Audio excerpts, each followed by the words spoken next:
Di sini kami akan menjelaskan tentang sintesis suatu struktur obat dengan keton. Keton dapat dihasilkan melalui berbagai metode sintesis, antara lain yang pertama oksidasi alkohol sekunder.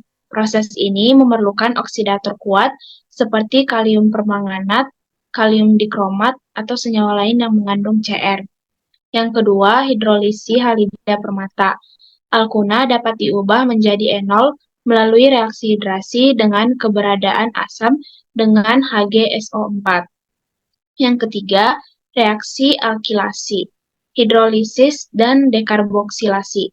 Senyawa keton dapat dibuat dengan katalis etoksida melalui reaksi alkilasi, hidrolisis, dan dekarboksilasi. Contohnya, senyawa 4-metil-2-pentanon dapat dibuat dari senyawa etil asetoasetat dan S-propil bromida. Yang keempat ada oksidasi. Pada penelitian ini dilakukan sintesis senyawa vanilil metilketon dari eugenol melalui oksidasi Walker. Yang kelima ada siklisasi Rujika. Keton siklik dibuat dari asam dikarboksilat pada siklisasi Rujika. Yang keenam ada penataan ulang Coulomb, dan yang kedelapan ada reaksi NEF. Keton terbentuk dari hidrolisis garam dari senyawa nitro pada reaksi NEF. Aspirin atau asam asetilasilat atau asetosal adalah jenis obat turunan dari salisilat yang sering digunakan sebagai senyawa analgesik atau penahan rasa sakit atau nyeri minor, antipiretik atau penurun demam, dan antiinflamasi atau peradangan. Aspirin juga memiliki efek antikoagulan dan dapat digunakan dalam dosis rendah dalam tempo waktu yang lama untuk mencegah serangan jantung. Kepopuleran penggunaan aspirin sebagai obat dimulai pada tahun 1918 ketika terjadi pandemik flu di berbagai wilayah dunia. Reaksi kimia yang terjadi pada sintesis aspirin adalah esterifikasi. Dalam proses sintesis aspirin, asam salisilat bereaksi dengan anhidrida asetat menggunakan asam sulfat sebagai katalis. Dalam proses sintesis aspirin, asam salisilat bereaksi dengan asam asetat anhidrat yang mengganti gugus hidroksil dari asam salisilat dengan gugus ester dari asam asetat anhidrat. Reaksi ini menghasilkan asam asetil salisilat yang merupakan senyawa ester yang terdiri dari gugus karboksilat.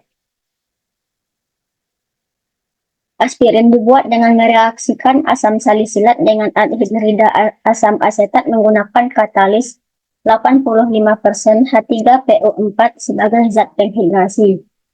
Asam salisilat adalah asam difungsional yang mengandung dua gugus OH- dan COOH. Karenanya, asam salisilat ini dapat mengalami dua jenis reaksi yang berbeda, yaitu reaksi asam dan reaksi basa. Reaksi dengan anhidrida asam asetat akan menghasilkan aspirin. Kemurnian aspirin dapat diuji dengan menggunakan besiklorida. Besiklorida ini bereaksi dengan gugus fenol membentuk kompleks immun. Asam salisilat murni akan berubah menjadi immun jika ditambahkan FeCl3. Karena asam salisilat mempunyai gugus fenol. Selain itu, kemurnian aspirin juga dapat ditentukan dengan uji titik leleh, di mana seharusnya titik leleh aspirin murni adalah 136 derajat Celcius.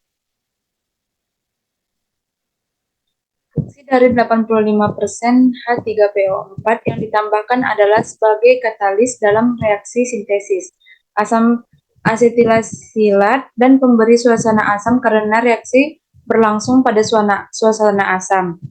Penggunaan asam fosfat dapat diganti dengan asam sulfat. Reagen lain yang digunakan dalam sintesis aspirin pada percobaan ini adalah anhidrida asam asetat. Anhidrida asam asetat yang digunakan karena hasil esterifikasi fenol digunakan mendapatkan hasil yang lebih baik apabila digunakan derivat asam karboksilat yang lebih reaktif. Anhidrida asam asetat merupakan derivat yang lebih reaktif yang dapat menghasilkan ester asetat. Reaksi ini juga dilakukan pada air yang dipanaskan agar mempercepat tercapainya energi aktivasi. Sedangkan maksudnya untuk memberikan kristal karena ketika suhu didinginkan, molekul-molekul aspirin dalam larutan akan bergerak lambat dan pada akhirnya terkumpul membentuk endapan melalui proses nukleasi, induksi nukleasi, dan pertumbuhan partikel. Mekanisme reaksi yang terjadi adalah sebagai berikut. Yang pertama itu ada anhidrat asetan yang menyerang H+, anhidrida asam asetat mengalami resonansi anhidrida asam asetat menyerang gugus fenol dan asam salisilat. H+ terlepas dari min OH dan berikatan dengan atom O pada anhidrida asam asetat. Anhidrida asam asetat terputus menjadi asam asetat dan asam asetilasilat.